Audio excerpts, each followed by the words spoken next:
Elmar, nýjasta sigur á Íslandsmeisturum Vals í kvöld hérna nokkrum dagar í mót. Þið hljótið að vera nokkuð ánægðir með liðið svona framhaldið í tímabili? Jó, við erum mjög ánægðir. Við ætlum að vera betri en á seinasta tímabili og svo ætlum við ekki að láta öll Keflavíkurliðin tapa í dag. Þannig það var gott að enda á sigri svo Keflvíkingar fá eitthvað til að fagna. En já, þeir voru þunnskipaðir en við ætlum samt að vinna okkur sem er.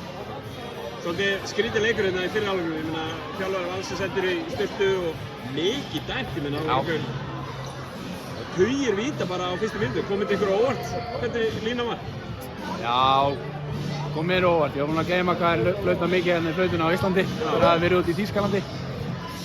En ég veit það ekki. Þetta var bara eitthvað sem við verðum að venjast og bara gott að fá eitt svona æfingaleik til að fá að venjast þessu.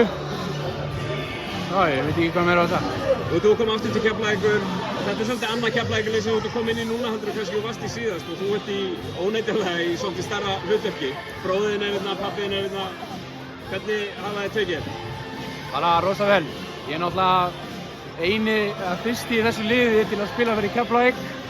Þannig, en jú, þeir tóku mig bara vel. Þótt að ég sé eina af þessum pappastrákum að þá tóku ég mig bara með opnum örmum og mér líður bara eins og ég verið hérna síðan ég kom 2017. Pappastrákar, er sá brandar ekki búinn eða? Ég veit það ekki, ég er bara að reyna að venjast honum svo það mun ekki fara í taugarnar á mér seinna. Kæra þakkir Hilmar og gangi ykkur vel eftir helgina í bónusdeildinni. Takk.